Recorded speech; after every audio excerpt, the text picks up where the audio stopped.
Bismillahirrahmanirrahim. Assalamualaikum warahmatullahi wabarakatuh. Waalaikumsalam warahmatullahi wabarakatuh. Alhamdulillahi rabbil alamin. Wassalatu wassalamu ala asyrafil mursalin Sayyidina Muhammadin wa ala alihi wa sahbihi ajma'in. Allahumma aslih ummata Muhammadin sallallahu alaihi wasallam wa farrij an ummati Muhammadin sallallahu alaihi wasallam warham ummata Muhammadin sallallahu alaihi wasallam wanshur wahfaz wa ayyid nahdatal watani fil alamin bihaqqi Muhammadin sallallahu alaihi wasallam. Wa qala Allah subhanahu wa ta'ala fi Qur'anil azim. A'udzu billahi minasy syaithanir rajim. Bismillahirrahmanirrahim. Fa ammal insanu idza mabtalahu rabbuhu fa akramahu wa na'amahu fa yaqulu rabbi akraman.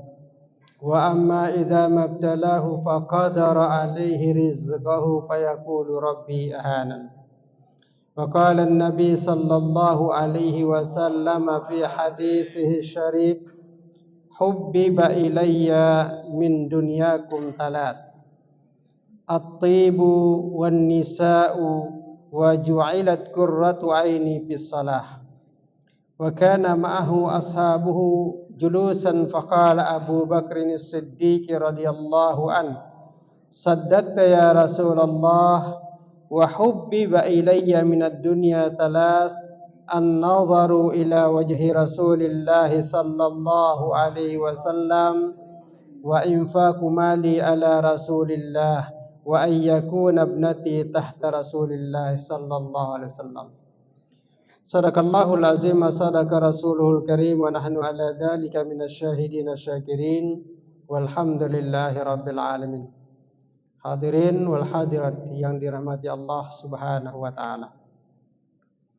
Pertama sekali mari sama-sama kita merafakkan puji syukur kehadirat Allah subhanahu wa ta'ala yang telah mempertemukan kita di majlis yang sangat mulia pada tempat mulia, malam yang mulia. Tentu tujuan kita mulia, berharap mudah-mudahan Allah memuliakan kita minat dunia ilal akhir. Amin ya rabbal alamin. Salawat serta salam kita haturkan kepada baginda Rasulullah sallallahu alaihi wasallam yang telah mengajarkan kepada kita dinul Islam wa tariqatul ubudiyah, agama Islam dan cara-cara kita beribadah di dalamnya, sehingga ibadah-ibadah yang kita lakukan baik yang wajib maupun sunat diijabah, dikabul dan diterima Allah subhanahu wa ta'ala. Mudah-mudahan Allah subhanahu wa ta'ala memperkenankan kita dapat berjumpa dengan baginda Rasulullah sallallahu alaihi wasallam, memperolehi syafaat beliau dari kemudian. Amin amin ya rabbal alamin. Hadirin wal hadirat yang dirahmati Allah subhanahu wa ta'ala. Malam Jumat ya, sentiasa kita berada di malam Jumat. Malam Jumat bagi sebahagian orang adalah malam wajib, bagi sebahagiannya malam sunnah. Tafsirkan sendiri apa maknanya. Malam ini insyaallah kita kaji ada 3 perkara. Kenapa senyum-senyum sebelah sini? Bingung kah apa yang wajib apa yang sunnah? Salah sendiri.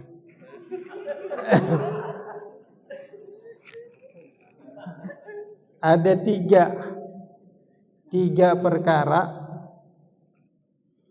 yang menjadi asbab kenapa Rasulullah sallallahu alaihi wasallam cintakan dunia.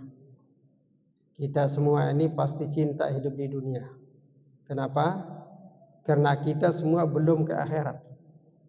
Kalau sudah di akhirat tidak mungkin ke dunia. Nah, jadi sekarang ini cintailah dunia seakan-akan engkau akan hidup selama-lamanya, dan cintai akhirat seolah-olah kita akan mati besok. Maka Rasulullah SAW saat beliau bertemu atau berkumpul dengan 4 orang sahabat utama beliau, yaitu Sayyidina Abu Bakar, Umar, Utsman dan Ali. Tiba-tiba Rasulullah mengatakan, hubbiba ilayya min dunyakum talas. Yang menjadi sebab aku cintakan dunia ini 3 perkara. Yang pertama katanya at-tibu. At-tibu maknanya adalah wangi, berharum-harum. Yang kedua an-nisa. Yang menyebabkan kata Rasulullah aku cinta hidup dunia ini karena perempuan. Yang ketiga ju'ilat qurratu aini fis shalah. Sebabnya adalah karena Allah Subhanahu wa taala menjadikan sembahyang sebagai permata hati. 3 sebabnya. At-tibu maka ditafsirkan oleh para ulama kata-kata at-tib. Tib tadi artinya apa? Wangi, harum. Apa yang wangi, apa yang harum? Tibu yang dinamakan wangi fi kalamika. Ucapan yang keluar dari lidah kita, dari lisan kita mesti wangi. Maknanya apa? Kalau sesuatu yang wangi tak akan pernah menyakiti orang. Ucapan yang keluar ini kalau wangi, ia tak akan pernah menyakiti siapapun. Pasti akan membuat orang rindu, senang, bahagia. Kita coba lihat sekarang nih. Yang paling hampir, paling dekat dengan kita siapa? Tentu kalau kita lelaki, istri kita. Kalau perempuan, tentu suami.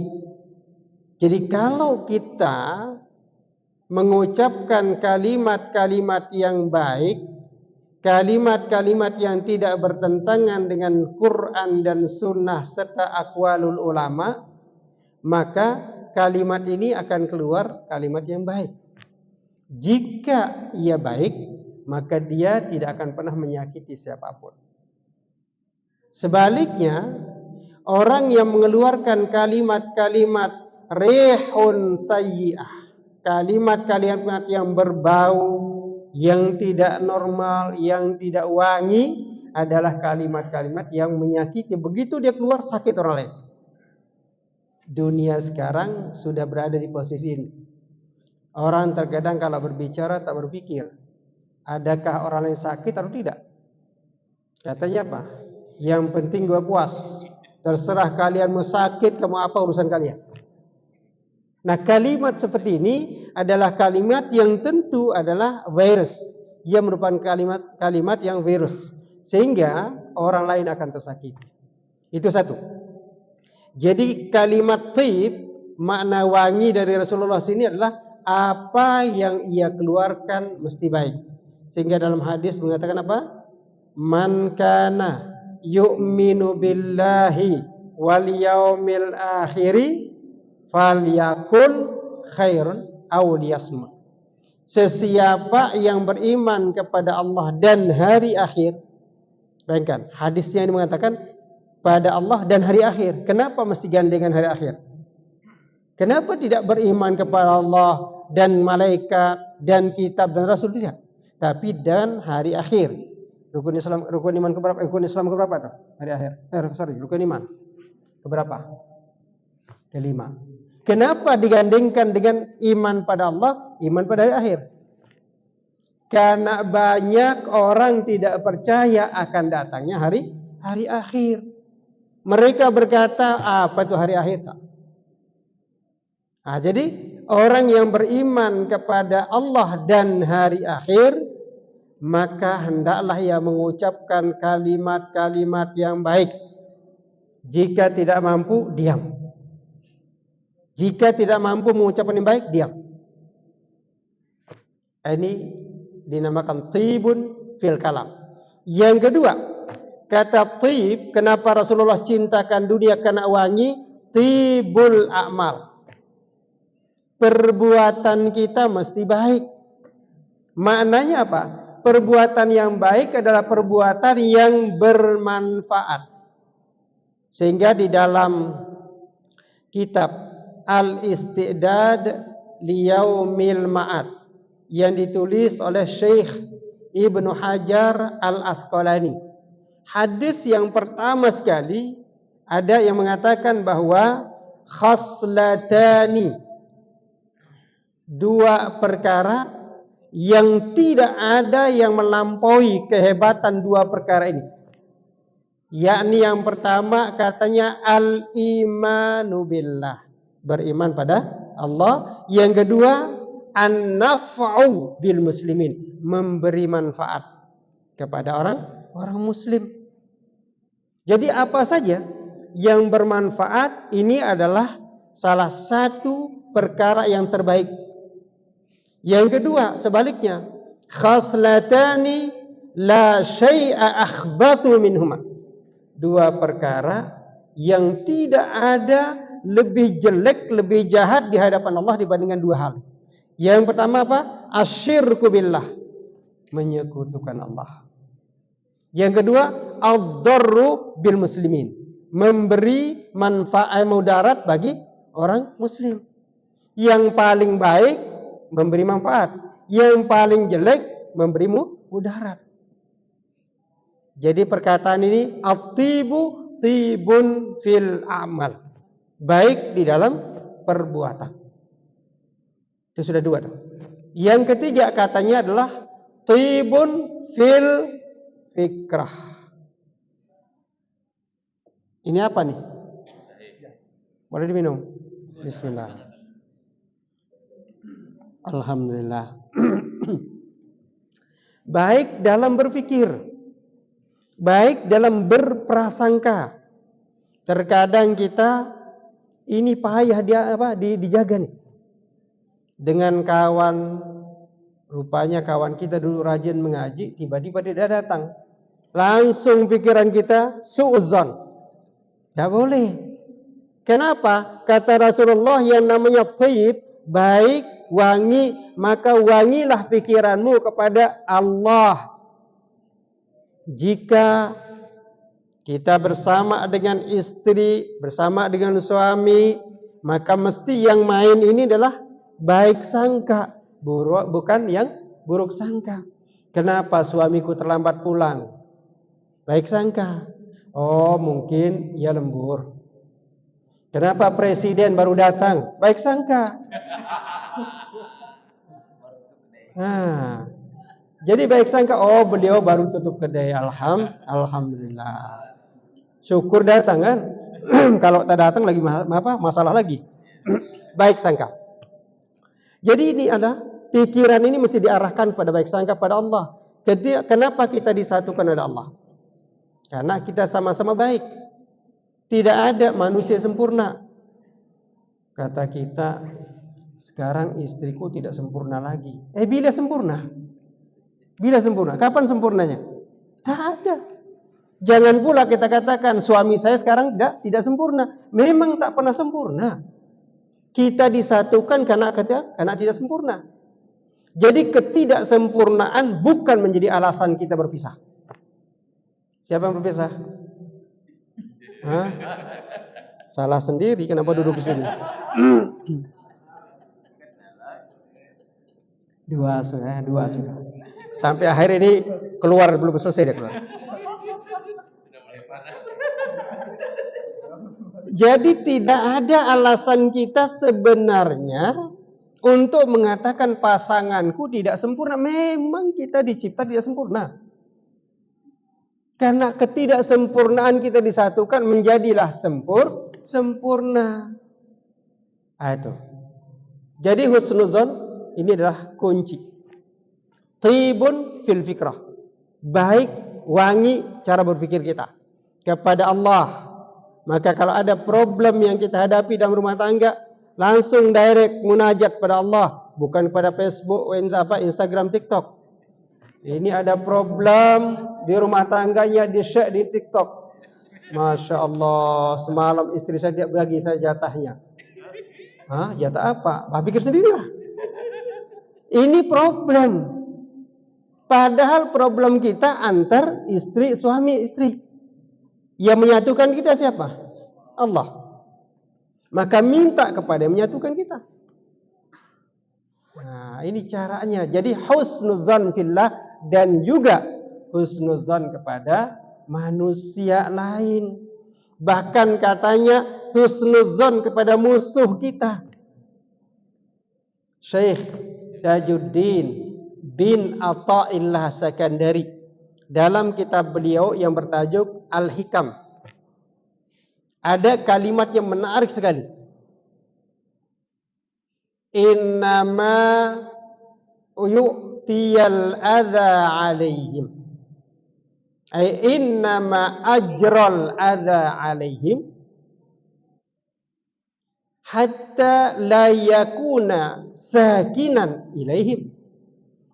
Maksudnya Allah memberikan kita masalah pada hubungan kita dengan tujuan agar kita tidak merasa nyaman bersama pasangan kita sehingga lupa kita pada Allah. Tapi begitu ada masalah, kembali ingat pada Allah. Nah, jadi Allah berikan masalah kepada kita dalam hubungan apapun bentuknya. Mungkin hubungan bisnis kita nih, saudara Nabi nih. Bisnis kita nih, ada problem dalam bisnis supaya kita tidak terlalu fokus kepada bisnis tuh. Maknanya Allah ingatkan kita, segala apa yang engkau rasa ini datang dariku. Maka ingat tak? Bagaimana munajat Nabi Musa itu? Apa katanya? Ya Allahu ya Rabbi, engkaulah khalaqtal Adam biyadaika. Engkau telah menciptakan Adam dengan dua tanganmu. Wa 'allamtahu al-asma'a kullaha, dan engkau ajarkan semua nama-nama benda. Bukan persoalan bagaimana Allah mencipta Nabi Adam, tidak, tetapi persoalan bagaimana kaifa yashkuru, bagaimana dia bersyukur. Bayangkan, yang ditanyakan cara bersyukur. Kalimatnya, ya Adam, ya Musa, wahai Musa.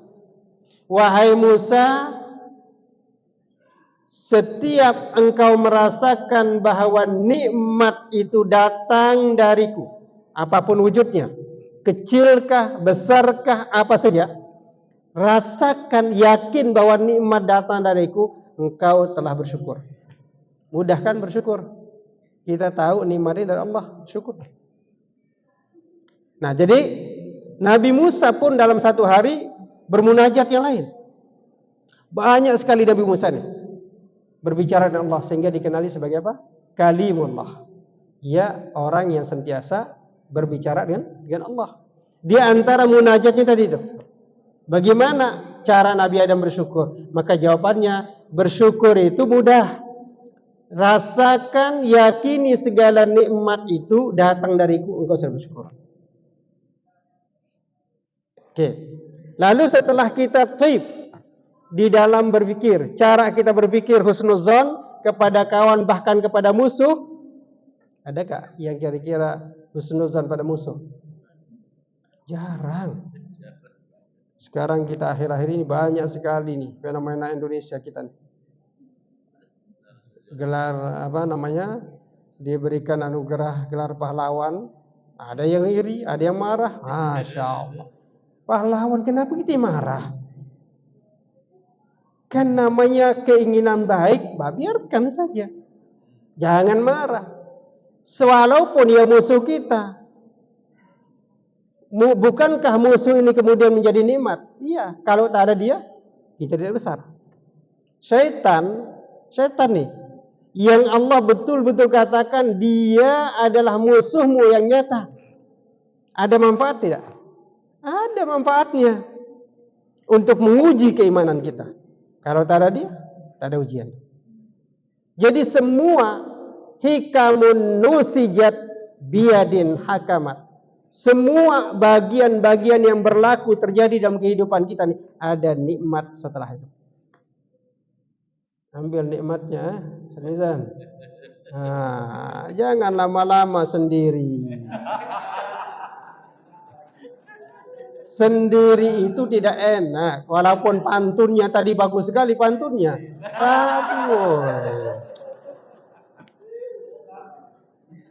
Kelihatannya pulang dari sini mencari doa. Alhamdulillah, amin. Lalu berikutnya adalah tibun fil qalbi. Ini dahsyat nih. Jadi kalau ucapan kita sudah bagus, sudah manis, tidak menyakiti orang lain, perbuatan kita pun demikian, pikiran pun sudah oke, hati nih, hati kita tolong dijaga juga mesti manis. Kalau hati sudah baik, maka semua perilaku kita akan baik. Itulah Nabi katakan, aku cinta ke dunia ini sebab satu, wangi dalam ucapan, wangi dalam perbuatan, wangi dalam pikiran, wangi dalam hati. Jadi kalau hati kita sudah wangi, sudah baik, maknanya kita tak akan pernah iri kepada siapapun. Karena semua yang berlaku ini tak akan pernah berlaku kecuali atas izin Allah. Sehebat apapun kita ingin menghancurkan kawan kita, lawan kita, tak berlaku kalau Allah diizinkan. Sehebat apapun kita ingin menolong, membantu saudara-saudara kita, tak akan berlaku kalau Allah belum izinkan. Sebenarnya hidup ini sederhana, mudah kita. Jangan terlalu stres, santai saja. Orang menghina kita, nikmati. Alhamdulillah. Imam Syafi'i datang kepada beliau, diceritakan, wahai saudaraku Imam Muhammad Idris, ada orang yang menghinamu. Oh, dia pergilah masuk, lalu mengambil kurma. Setelah kurma dia bagi, tolong bagi kepada orang yang menghinaku itu. Bayangkan, dihina dibagi hadiah. Apa katanya? Kenapa dibagi hadiah? Karena dia telah memberikan aku pahala. Orang yang menghina kita hakikatnya ia mengirimkan pahalanya ke akun bank akhirat kita tuh. Kita kalau sudah dihina banyak orang, pahala kita banyak tuh. Tapi jangan sengaja membuat orang menghina kita. Jangan berikan celahnya untuk menghina kita. Oke ya? Jadi tibun, satu. Yang kedua, yang menjadikan Nabi sukakan hidup dunia, yang kedua apa? An-nisa, perempuan, wanita. Wahai para perempuan, bahagialah karena Nabi cinta hidup di dunia, senang, bahagia hidup di atas dunia karena perempuan. Kenapa perempuan?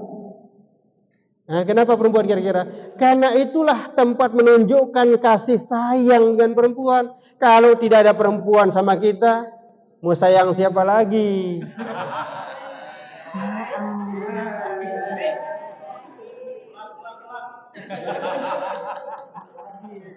Jadi perempuan ini adalah wujud kasih sayang. Rasulullah bahkan katakan, semua kalian nih yang paling baik akhlaknya kepada para perempuan, aku, kata Nabi. Jadi perempuan ini adalah tempat kita berkasih sayang. Seandainya istri kita marah, wajar. Wajar kan? Wajar.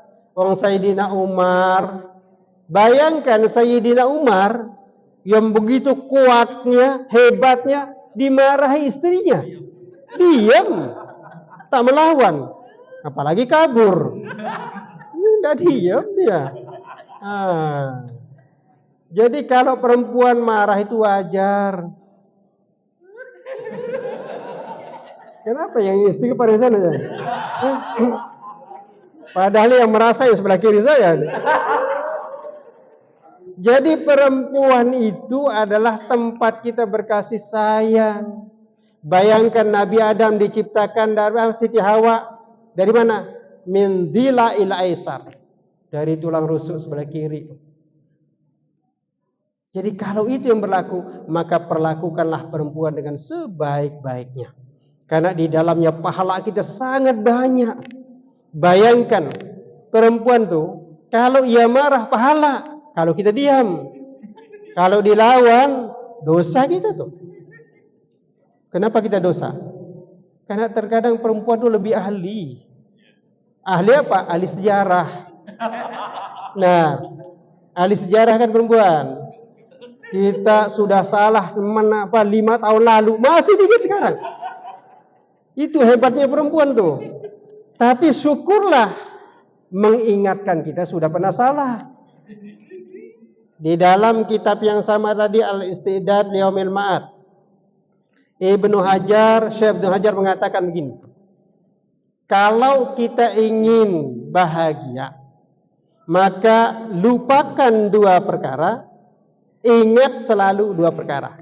Jadi 4 kok. Yang mesti dilupakan adalah perbuatan baik kita kepada orang lain. Lupakan. Kalau sudah melakukan perbuatan baik, lupakan. Jangan diingat terus. Ini selalu diingat tuh. Kalau bukan karena saya, waduh. Kalau bukan karena saya terus, lupakan. Yang kedua, yang mesti dilupakan apa? Perbuatan zolim orang lain kepada kita. Jangan diingat terus.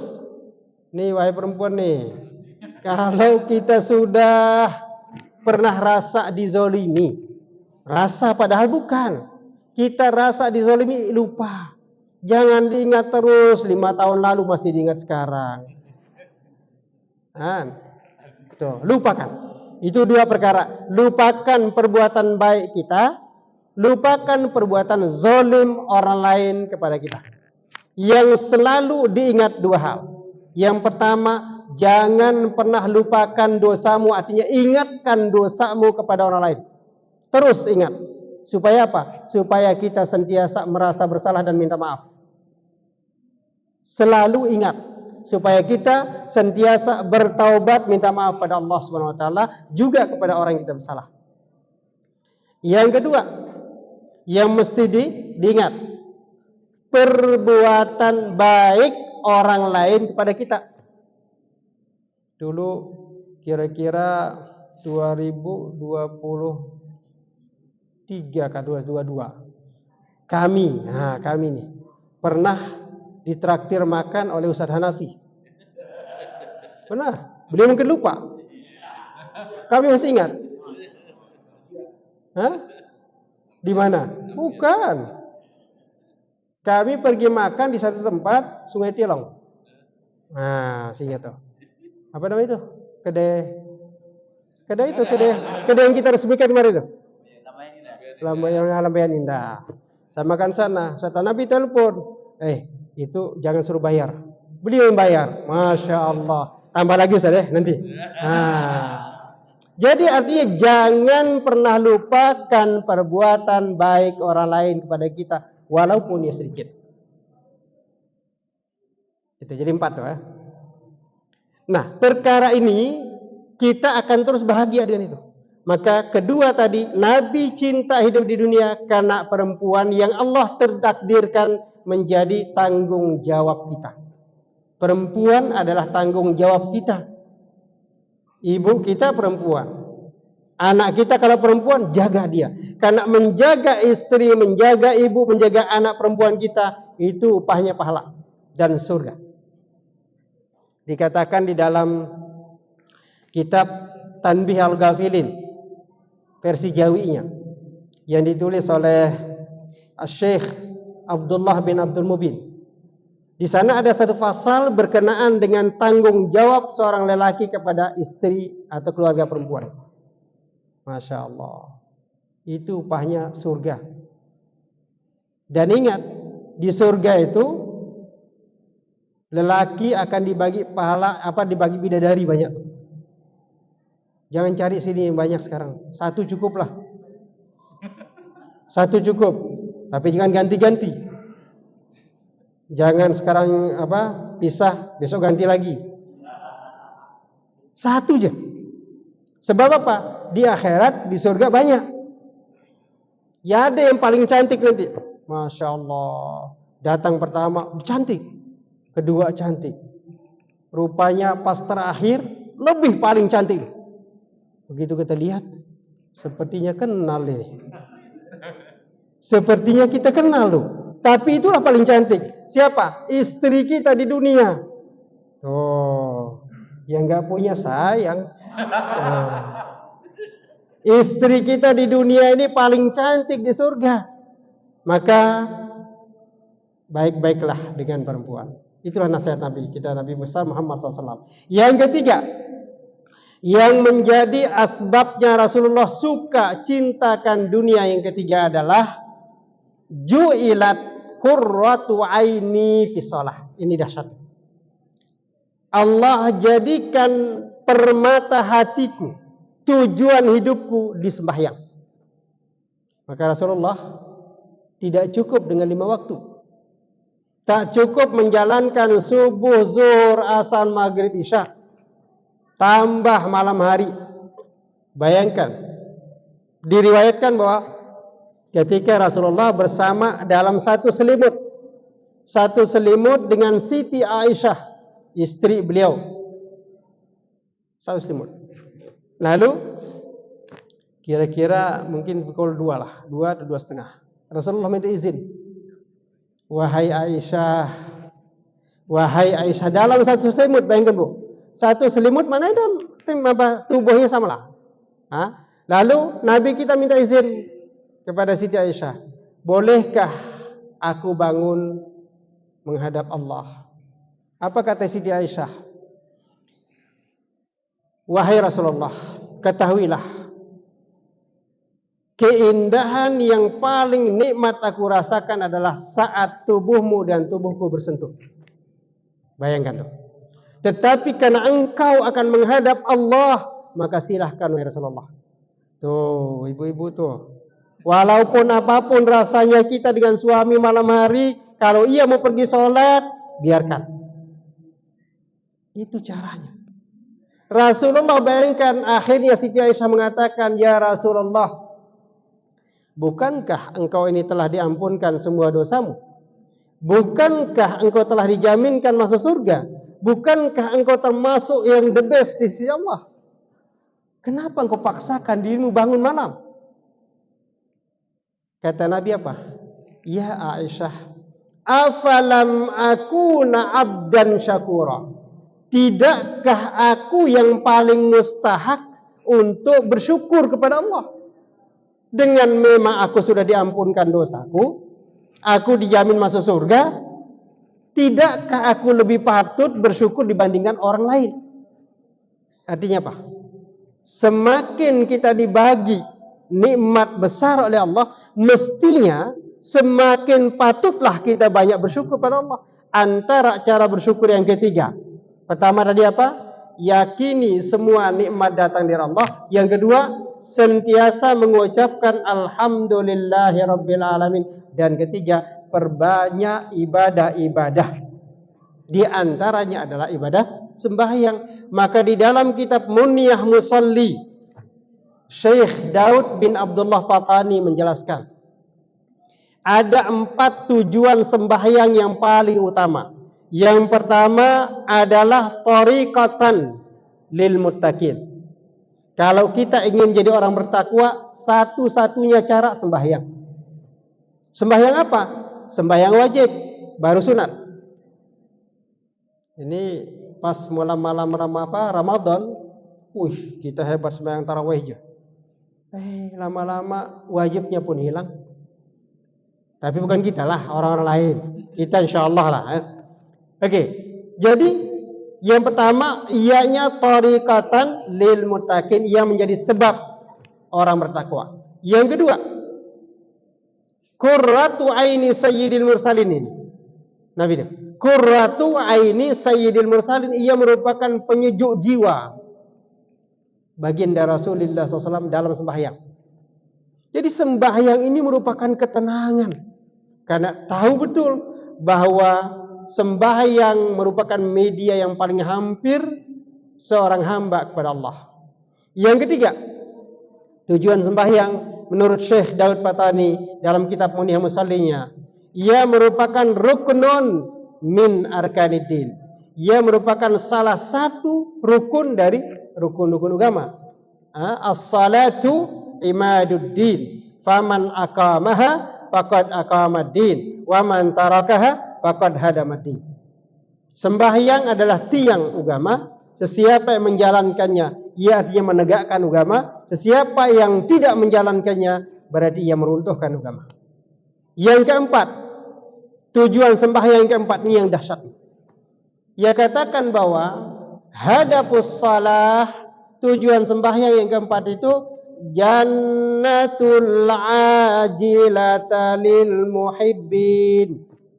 Sembahyang itu adalah surga yang Allah segerakan di atas dunia bagi orang-orang yang cinta.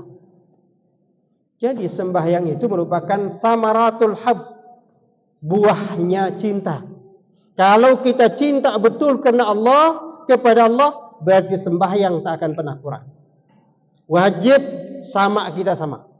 Yang beza apa? Sunat. Nabi saja yang sudah diampunkan dosanya oleh Allah, dijamin masuk surga, sembahyangnya jauh lebih banyak.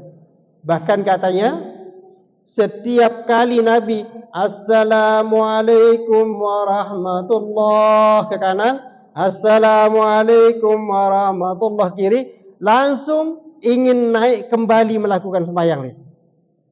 Maka dikatakan, digambarkan hatta warima qadaimai, sampai tumitnya membengkak. Begitu banyaknya berdiri Rasulullah pada malam hari.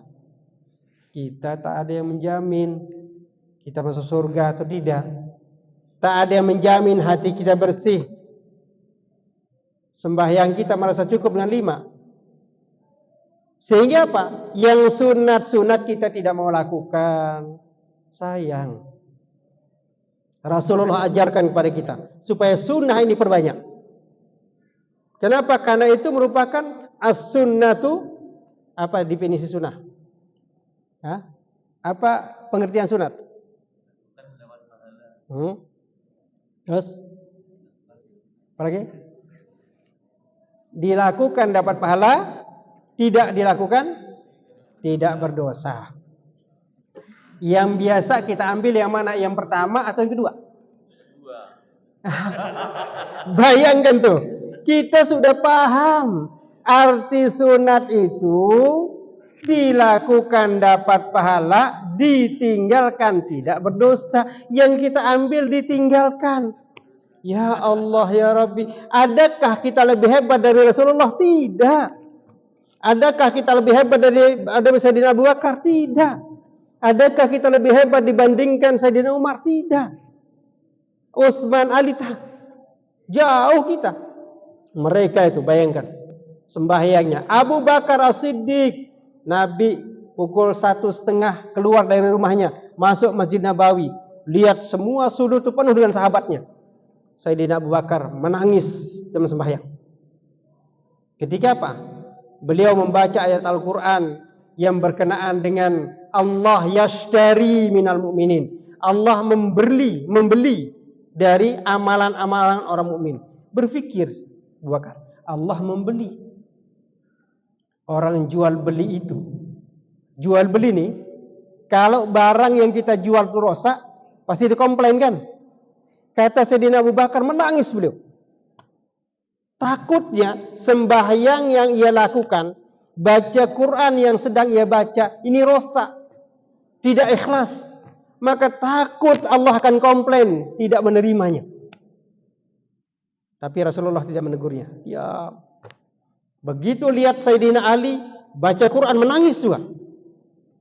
Wa 'allama Adamal asma'a kullaha.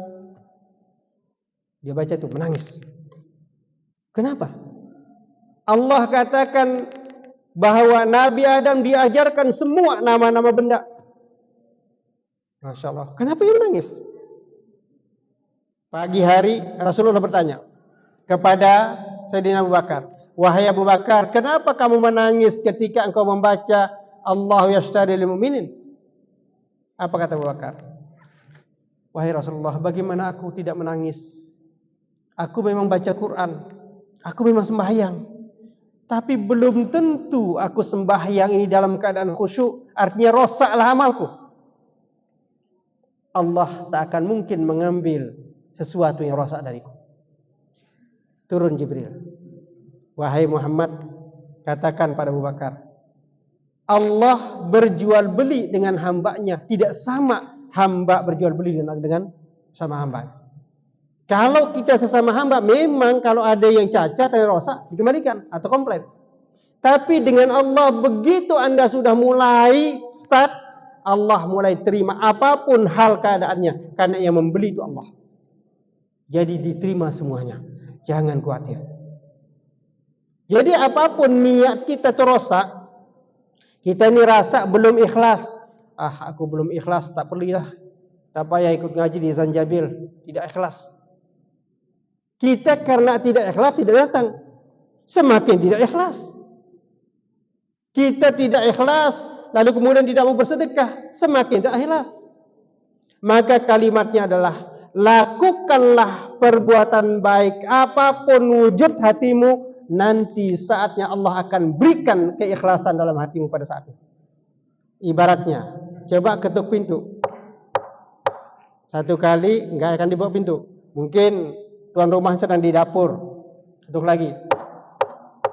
2 kali masih tak dengar. 3 kali keluar dia. Ini artinya apa? Ketuklah pintu Allah sebanyak-banyaknya, pada saatnya Allah akan bagi. Jangan pernah berhenti berzikir karena bukan ikhlas, karena tidak ikhlas. Jangan pernah berhenti baca Al-Waqiah karena tidak merasa rezekinya bertambah. Wah, ya nih, katanya Waqiah menambahkan rezeki. Nah, kita baca Waqiah terus tak pernah kerja. Gimana boleh? Baca Waqiah tidak mau kerja. Sama. Ketika kita mau baca Waqiah, baca Quran, terus tidak kawin. Bagaimana mungkin punya pasangan tidak cari? Sudah berapa dah? Saya targetnya 20 kali.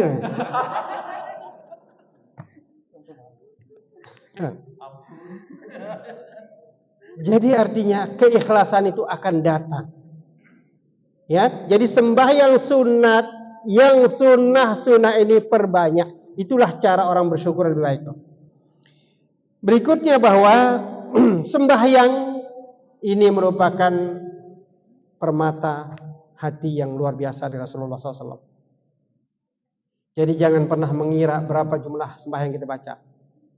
Teruslah sembahyang sunnah itu perbanyak. Qiyamul Lail.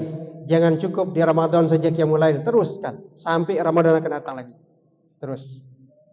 Lalu kemudian masih ada masa? Masih banyak. Berikutnya adalah wa kana ma'ahu ashabuhu julusan. Saya ringkas dulu tadi. Sebab Nabi cinta dunia berapa? 3. 1, wangi ucapan, wangi perbuatan, wangi pikiran, wangi hati. Kedua, perempuan. Untuk apa? Disayang, dikasihi, dilayanan dan diberikan perbaikan lah, perbuatan baik. Lalu ketiga, sholat. Sembahyang tidak cukup dengan 5 waktu, tapi tambah dengan yang sunnah-sunnah. Baik. Lalu wa kana ma'ahu ashabuhu julusan.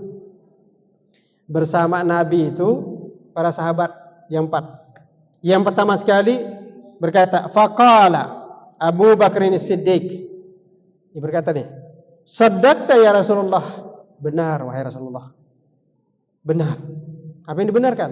Yang 3 tadi. Lalu kemudian wa hubbiba ilayya minad dunya salas. Aku juga, kata Abu Bakar, aku juga cintakan dunia ini dengan 3 sebab. 3 sebab. Yang pertama sekali, Abu Bakar cinta dunia dengan pertama sebabnya an-nazaru ila wajhi Rasulullah sallallahu alaihi wasallam. Melihat, menyaksikan wajah Rasul. Sekarang soalannya, siapa di antara kita yang sudah pernah melihat? Ada sudah? Pernah lihat Rasulullah, wajah Rasulullah? Ada? Kalau sudah ada, diam. Jangan ceritakan. Sebab kalau menceritakan itu menjadi riyaan, wa sum'atan wa ujuban. Diam. Imam Ghazali ini cara kalau kita pernah bermimpi. Sebab kalau kita bermimpi ketemu Rasulullah itu hakikatnya benar. Karena setan tak dapat menjelmakan dirinya seperti Rasulullah SAW. Kita benar. Ketika kita sudah pernah Allah takdirkan bermimpi, berjumpa dengan Rasulullah. Maka yang mesti kita lakukan adalah simpan dia dalam diri kita, nikmati kebersamaan itu. Sayyidina Imam Al-Ghazali pernah ditanya, wahai Imam Al-Ghazali, adakah engkau pernah merasakan seperti yang dialami oleh Abu Yazid Al-Bustami, Rabi'ah Al-Adawiyah? Apa pengalamannya? Abu Yazid Al-Bustami merasakan kedekatannya dengan Allah Subhanahu wa taala. Sangat-sangat dekat. Sehingga beliau katakan, subhani ma'azama sya'ni. Itu kalimat dari Abu Yazid Al-Bustami, tapi dia tidak expose. Dia tidak keluarkan. Lain dengan Al-Hallaj, Abu Mansur Al-Hallaj. Apa katanya? Anal haq, akulah yang maha benar. Di jalan-jalan dikatakan itu. Maka dibunuh. Abu Yazid Al-Bustami tidak. Rabi'ah Al-Adawiyah pernah berkata, saat beliau ditanya, wahai Rabi'ah, adakah engkau membenci setan dan mencintai Rasulullah? Kata Rabi'ah apa? Aku sangat benci setan dan sangat cinta kepada Rasulullah.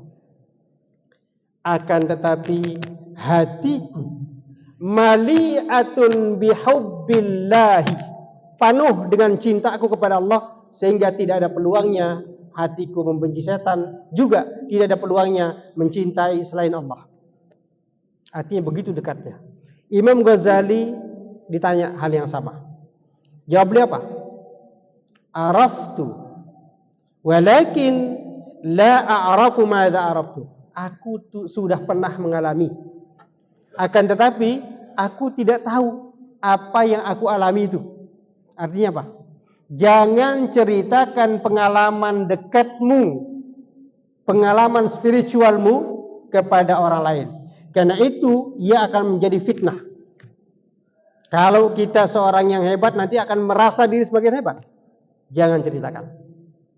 Oke, kembali kepada an-nazaru ila wajhi Rasulullah SAW. Salah satu penyebab Sayyidina Abu Bakar cinta hidup di dunia, karena sentiasa melihat wajah Rasulullah. Kita belum pernah. Kalaupun ada, jangan ceritakan tadi. Bagi yang mau. Sekarang soalnya, ada yang mau nggak mimpi atau berjumpa dengan Rasulullah? Mau semua? Perhatikan sampai akhir kuliah ini. Kalau pulang sebelumnya, Anda dapat.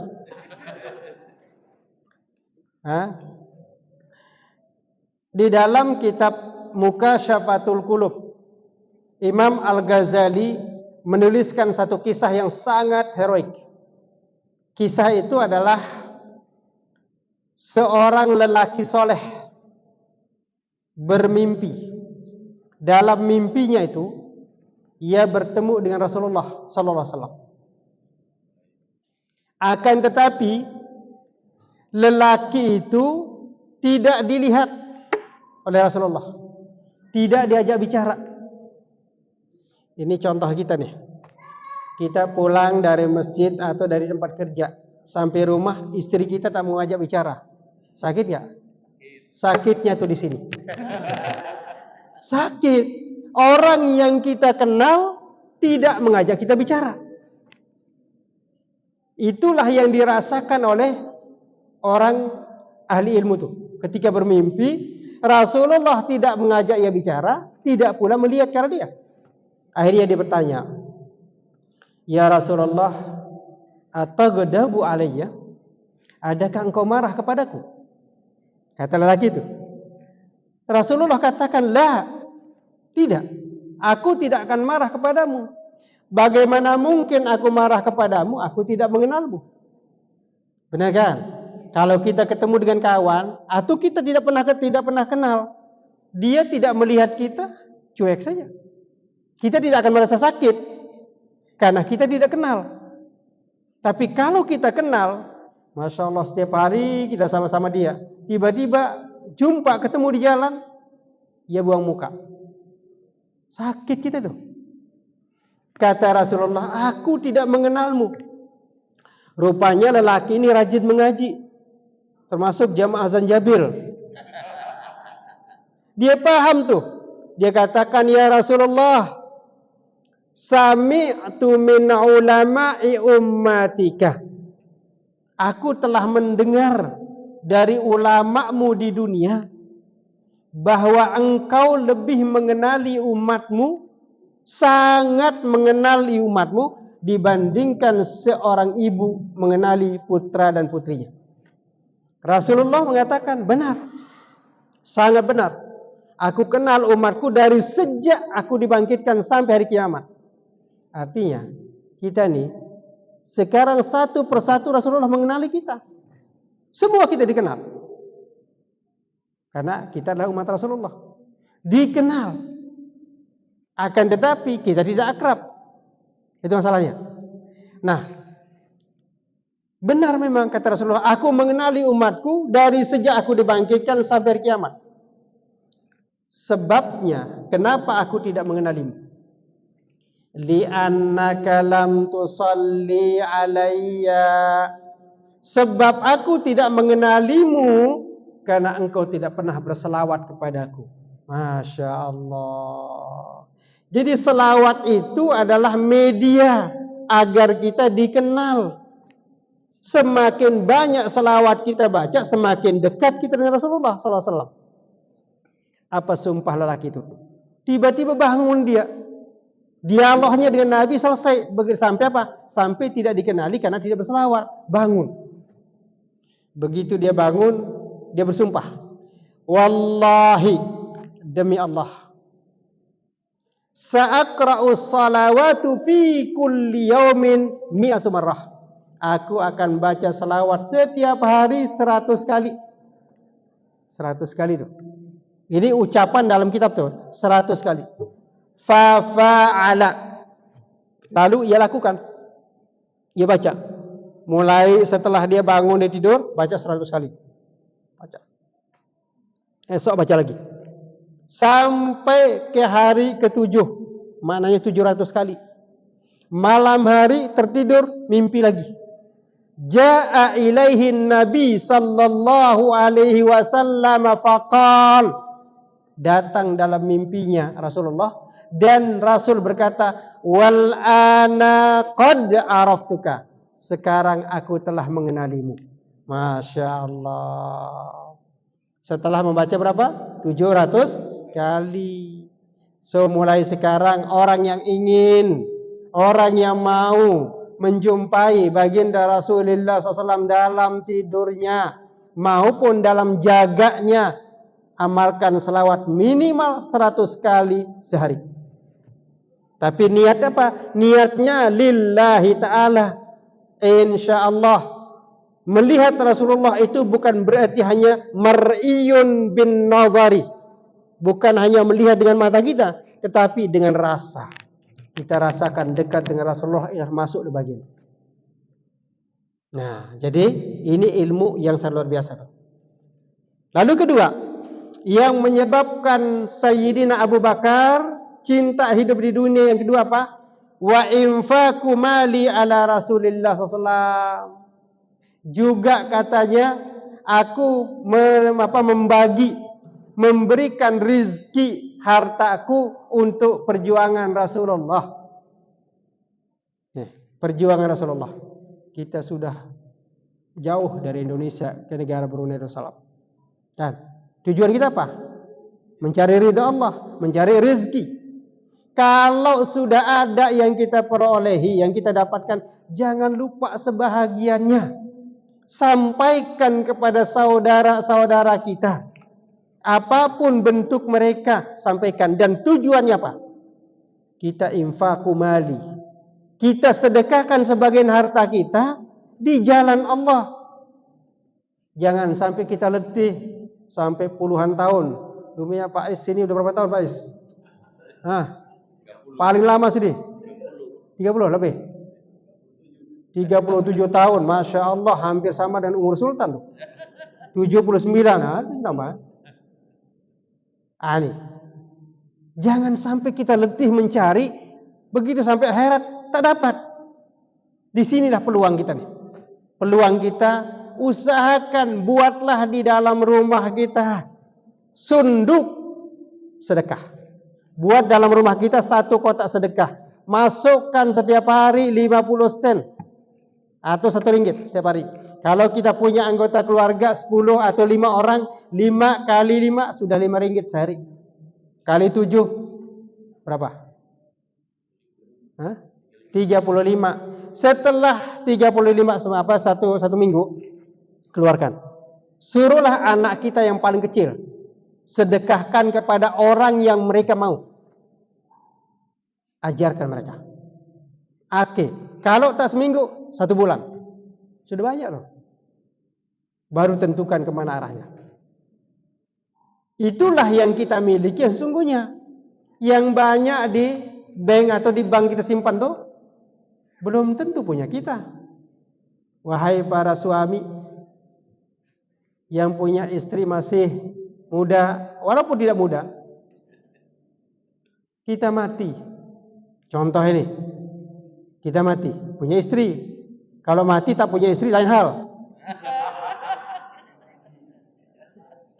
Kita mati yang sudah punya istri ini. Uang kita simpan. Uang kita ada, mungkin ada ribu-ribuan lah dalam bank itu. Ya kita bicara uang sini lah ribu-ribuan, jangan juta-jutaan, jangan miliaran. Begitu kita mati, istri kita janda kaya kan? Janda kaya. Banyak yang melirik tuh. Apa yang berlaku? Dia hidup dengan suami barunya. Suami barunya tinggal menikmati. Apa yang berlaku pada kita? Sayangkan, sedekahkan sebagiannya, jangan semuanya. Tinggalkan sebagian. Demikian pula ibu-ibu. Suami kan jatahnya 4. Jatahnya. Ini semua jangan takut, nggak ada yang berani. Nggak ada yang berani. Jadi kalau itu berlaku, mohon maaf, ibu lebih dulu meninggal. Uang ada, kawin lagi. Yang menikmati siapa? Istri barunya. Allah, istri muda ya lama juga belum.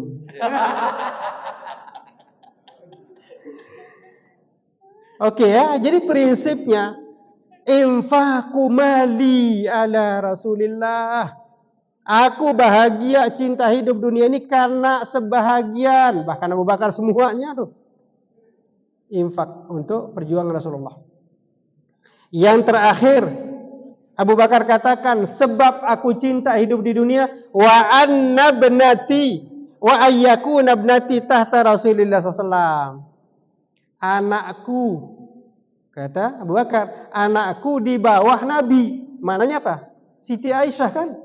Siti Aisyah adalah istri Rasulullah. Itu yang membuat aku bahagia katanya.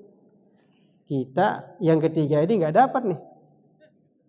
Maknanya ulama mentafsirkan anak-anak kita ini ikutkan ia dengan apa yang Rasulullah ajarkan. Artinya bahwa orang yang mencintai Allah, mencintai Rasulullah itu adalah ahli, kata Nabi.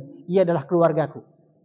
Jadi kalau kita cinta Allah, cinta Rasulullah, itu kita termasuk keluarga Rasulullah SAW. Bukankah dalam hadis disebutkan Salmanul Farisi min ali baiti. Salman Al-Faris itu orang Faris, Persia, masuk Islam, maka ia masuk dalam keluargaku, kata Nabi. Sebab apa? Sebab ia takwa. Sebab apa? Sebab ia mengikut Nabi. Kalau kita mengikut Nabi, sama. Bahwa anak-anak kita berarti ia berada di bawah Nabi, mana yang mengikuti apa yang Rasulullah SAW lakukan. Masya Allah. Kalau ini dilakukan, insya Allah jalan terus. Satu lagi. Atau kita percepat semua dapat 4-4-nya. Faqala Umar bin Al-Khattab radhiyallahu anhu. Umar bin Khattab mengatakan, saddaqta ya Abu Bakar. Engkau benar wahai Abu Bakar. Wa hubbiba ilayya minad dunya salas. Aku pun, kata Sayyidina Umar, cinta dunia dengan sebab 3 perkara. Abu Bakar apa tadi? Melihat Rasulullah. Kedua, sebagian uangnya disedekahkan. 3, anaknya di bawah Rasulullah. Artinya semuanya itu mengikuti Rasulullah SAW. Sayyidina Umar katakan, aku cinta hidup di dunia dengan sebab 3. Yang pertama, al-amru bil ma'ruf. Mengajak orang melakukan perbuatan perbuatan baik. Ini hebatnya nih pengurus ketua Zanjabil, mengajak kita untuk mengaji terus perbuatan baik. Mantan-mantan presiden pun hadir. Kan? Termasuk presiden, yang mana di presiden? Wah, Masya Allah. Mengajak melakukan perbuatan baik tidak dikira hanya satu orang. Bayangkan, man da'a ila khairin falahu ajru mithlu ajri fa'ilihi. Sesiapa yang mengajak orang melakukan perbuatan baik, maka baginya pahala seperti pahala orang yang melakukan. Contoh, Faiz nih, ajak kita pergi makan sama-sama. Ngajak saja, yang bayar nanti ini adalah Dr. Muhyiddin ya. Muhyiddin. Beliau bayar. Berapa orang kita? 10 orang diajak kita. Bayar. Mengajak itu pahala. Walaupun kita tidak mengeluarkan. Kita hanya mengajak. Apalagi kalau kita mengajak, kita mengeluarkan. Itu lebih bagus lagi. Lalu kalau kita di antara cara mengajak apa? Sharing. Kita tahu ada jadwal ta'lim, kita share ke bagi orang.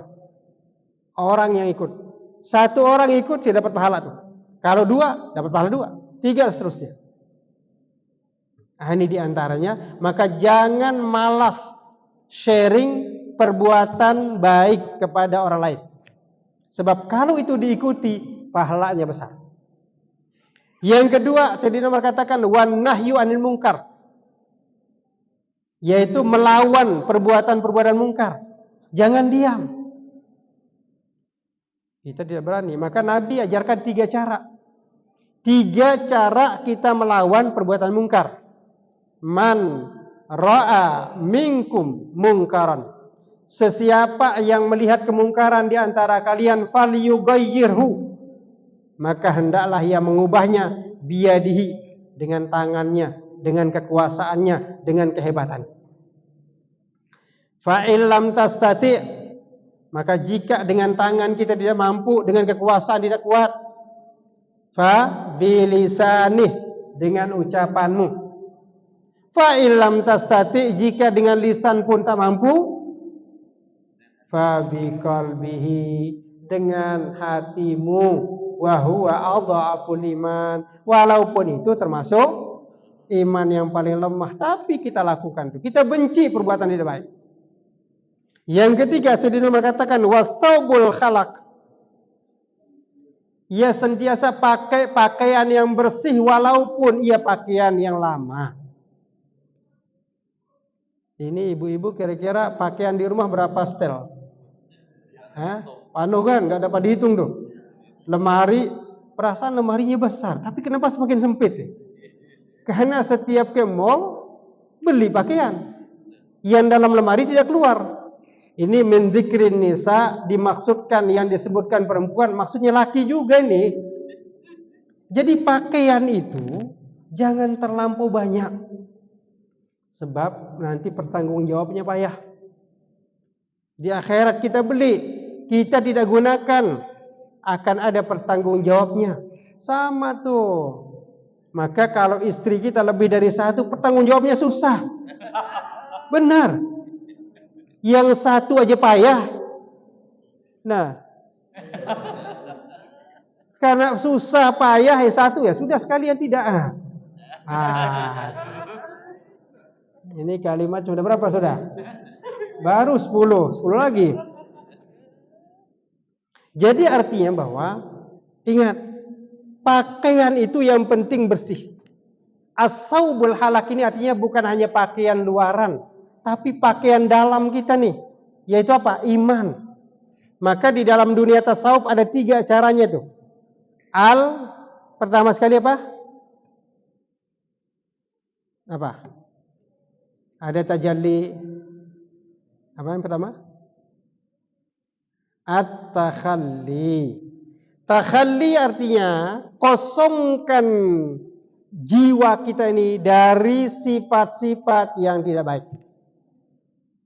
Riya contohnya, menunjuk-nunjuk, kita pamer. Berhenti. Kosongkan. Keluarkan semua sifat yang baik. Masukkan kemudian yang kedua, at-tahalli. masukkan semua yang baik-baik. Baru yang terakhir at-tajalli, tunjukkan sifat yang baik itu dalam kehidupan kita. Maka kita akan the best di sisi Allah Subhanahu wa taala. Jadi pakaian ini yang dimaksudkan yang paling utama. Pakaian bagaimana semua sifat yang tidak baik keluarkan, isi dengan kebaikan, lalu tunjukkan kebaikan ini kepada masyarakat. Lalu yang berikutnya adalah Sayyidina Utsman. Saddaqta ya Umar, kata Sayyidina Utsman, engkau benar wahai Umar. Hubbiba ilayya minad dunya thalas. Aku pun, kata Sayyidina Utsman, cintakan hidup di dunia ini sebab 3. Yang pertama isba'ul ji'an, memberikan kenyang, memberikan makan kepada orang yang sedang lapar. Ya, memberikan minum kepada orang yang sedang haus. Minumlah. Isba'ul ji'an, memberikan makan kepada orang yang sedang lapar. Pahalanya sangat besar tuh. Yang kedua, kiswatul uryan, memberikan pakaian kepada orang-orang yang tidak memiliki pakaian. Ya, kita yang punya melampaui pakaian kita di rumah, keluarkan. Bagi pakaian-pakaian kita yang cantik-cantik itu kepada orang yang memerlukan. Karena mungkin menurut kita sudah tidak layak, tapi masih layak kepada orang lain. Jangan terlalu banyak yang disimpan. Sebahagian cara membersihkan lemari itu agar lemari kita tidak nambah, keluarkan lalu masukkan sebagian. Keluarkan yang dulu, masukkan yang datang belakangan. Itu caranya. Lalu kemudian yang ketiga, wa tilawatul Quran, yang menyebabkan aku cinta hidup di dunia, kata Sayyidina Utsman, berjinak-jinak. Kata orang sini kan, berjinak-jinak dengan Al-Quran. Bersama Al-Quran dimanapun kita berada. Bagaimana caranya? Ada 4. 4 cara kita bermulazamah dengan Quran. Yang pertama, baca, dan baca. Yang kedua, berusahalah membaca Quran setiap hari. Usahakan paham 1 ayat. 1 hari. Setiap hari usahakan pahami 1 ayat. Dengan cara apa? Dengan cara cari terjemahnya. Contoh, Bismillahirrahmanirrahim. Pandai kita baca. Tinggal cari terjemahnya. Setelah kita tahu terjemahannya, yang ketiga, cari maksudnya. Maksud ayat itu apa? Dengan nama Allah yang Maha Pengasih, lagi Maha Penyayang. Ini terjemahnya. Apa artinya? Maksudnya apa? Yang keempat, setelah kita tahu, maka amalkan. Setiap hari berusaha pahami 1 ayat. Kalau 7 hari, 7 ayat. Ambil surah Fatihah 7 ayat. Berarti kalau sudah paham 7 hari, aman kita tuh. Tambah lagi surah pendek yang lain. Begitu seterusnya, 1 hari 1 ayat. Lalu Sayyidina Ali mengatakan, faqala Aliyun radhiyallahu taala, saddaqta ya Utsman. Engkau benar wahai Utsman, wa hubbiba ilayya minad dunya thalas. Aku pun cinta hidup dunia ini karena 3, kata Sayyidina Utsman. Al-khidmatu lidh-dhaifi, melayani tamu. Suka melayani tamu. Kita jangan suka kesal dengan tamu. Tamu datang itu datang membawa rezeki, pulang ia membawa dosa kita. Dia akan buang nanti di lautan, istilahnya dalam hadis, dibuang. Jadi keluar dari rumah kita yang mengeluarkan dosa kita. Maka salah satu hadis Nabi yang paling populer itu, man kana yu'minu billahi wal yaumil akhir falyukrim dhaifahu. Sesiapa yang beriman pada Allah dan hari akhir, hendaklah ia memuliakan tamu. Memuliakan tetamu. Nabi Ibrahim alaihissalam tidak pernah makan kecuali bersama beliau tamu. Bayangkan. Sayyidina Ali dalam 1 minggu, kalau tamu tidak datang 3 hari ke rumahnya, menangis, bersedih. Ia berkata, ya Allah, apa kesalahanku sehingga engkau tidak mengirimkan ke rumahku tamu. Kalau kita tak ada tamu nih, alhamdulillah tak ada yang datang. Sayyidina Ali menangis tuh. Oke. Yang kedua, wasaubu fisaib. Kata Sayyidina Ali, aku senang, bahagia, cinta hidup di dunia ini pertama karena melayani tamu, kedua karena puasa, sering berpuasa. Puasa di sini zahirannya, secara zahirnya artinya menahan untuk tidak makan dan minum. Tapi puasa yang diinginkan Sayyidina Ali yang lebih kuat ini adalah menahan pandangan dari al-muharramat wal makruhat. Pandangan dijaga dari perkara yang haram dan yang makruh. Ini puasa kita. Lihat jiran kita cantik, mata kita tak puasa. Puasakan mata kita melihat jiran cantik. Puasakan hati kita, puasakan lidah kita. Ini artinya puasa. Yang terakhir, waddarbu bisayf. Sayyidina Ali katakan, aku cinta hidup di dunia ini karena peluangku untuk berperang di jalan Allah. Kita tak ada itu. Peluang berperang jalan Allah ini artinya apa? Kita berperang di jalan Allah dengan pergi berjihad mencari rezeki yang halal. Setelah kita peroleh dapatkan, maka sharing sebahagian. Pergi juga ke tempat-tempat majelis-majelis ilmu. Inilah masuk dalam kategori itu. Kita simpulkan. Dari Nabi sampai Sayyidina Ali. Oke, 3 perkara dari Nabi apa tadi? Wangi, 2, jaga perempuan, 3, sembahyang. Dari Abu Bakar, melihat Nabi, 2, menginfakkan sedekah sebagian hartanya, 3, anaknya di bawah Rasulullah, tapi anak kita mengikuti sunnah Rasulullah. Sayyidina Umar mengajak pada kebaikan, kedua, mencegah kemungkaran, ketiga, berpakai pakaian yang bersih, yang suci. Sayyidina Utsman memberi makan, 2, memberi pakaian, 3, berjinak-jinak Al-Quran. Sayyidina Ali melayani tamu, berpuasa dan berperang. Artinya kalau kita menjalani perjalanan fisabilillah, menuntut ilmu, berziarah silaturahim pada orang lain. Sudah dapat berapa tuh? 3 kali 4 kali 5. 5 tuh. Waduh, 5 kali 3 berapa? 15 ilmu. Oke, semua ini boleh dapat kita terapkan, the best. Oke, tak mampu semua, sebahagian, jangan sampai sebahagian hilang semua. Jadi motivasinya yang belum beristri, segeralah beristri sehingga mati kita ada istri yang menunggu kita. Insyaallah. Pulang ke Lombok sana cari.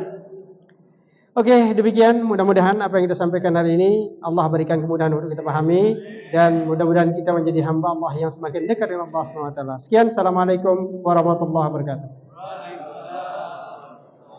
Hari ini mudah-mudahan apa yang sudah kita sampaikan Allah berikan kemudahan untuk memahaminya dan juga dapat menjalankan dalam kehidupan kita.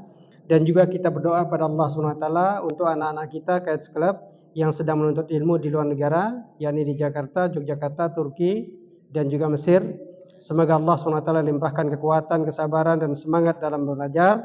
Dan kita sebagai orang tua, oleh walinya semua mendapatkan kesabaran di dalam membawakan anak-anak kita ilmu-ilmu yang bermanfaat untuk kita semua. Dan insya Allah anak-anak kita yang sedang belajar itu Allah kurniakan kekuatan di dalam menjalankan segala aktivitasnya. Kita baca Fatihah, kita hadiahkan untuk mereka semua. Dan siapa saja keluarga kita yang sudah meninggal dunia maupun yang masih hidup, yang sakit, dan juga khasnya kepada guru besar kita Al-Mukarram Almarhum Profesor Madya Abdurrahman Raden Haji Haki yang sudah berapa tahun sudah kan? Mau 2 tahun ya. Ya mudah-mudahan roh beliau ini selalu sama kita nih sekarang. Selalu sama kita dan kita insyaallah tidak terlalu cepat dipanggil, tapi kalau Allah takdirkan ya insyaallah kita sama-sama insyaallah. Ala hadhihi niyyah wa likulli niyatin shalihah al-Fatihah. A'udzu billahi minasyaitonir rajim. Bismillahirrahmanirrahim. Alhamdulillahirabbil alamin arrahmanir rahim maliki yaumiddin. Iyyaka na'budu wa iyyaka nasta'in ihdinas siratal mustaqim. Siratal ladzina an'amta 'alaihim ghairil maghdubi 'alaihim waladdallin. Amin. أعوذ بالله من الشيطان الرجيم. بسم الله الرحمن الرحيم. الحمد لله رب العالمين حمدا يوافي نعمه ويكافئ مزيده. اللهم صل على سيدنا محمد وعلى آل سيدنا محمد. اللهم اجعل جمعنا هذا جمعا مباركا مرحوما وتفرقنا بعد هذا تفرقا مباركا حسنا معصوما. حصنت نفسي وإياكم بالحي القيوم لا يموت أبدا ودفعت عني عنكم السوء بألف ألف ألف ألف ألف لا حول ولا قوة إلا بالله العلي العظيم. اللهم إنا نسألك خير ما سألك به عبدك ونبيك محمد صلى الله عليه وسلم ونعوذ بك مما استعاذك منه عبدك ونبيك محمد صلى الله عليه وسلم. ربنا آتنا في الدنيا حسنة وفي الآخرة حسنة وقنا عذاب النار. صلى الله على سيدنا محمد وعلى آله وصحبه وسلم. سبحان ربك رب العزة عما يصفون وسلام على المرسلين والحمد لله رب العالمين. السلام عليكم ورحمة الله وبركاته.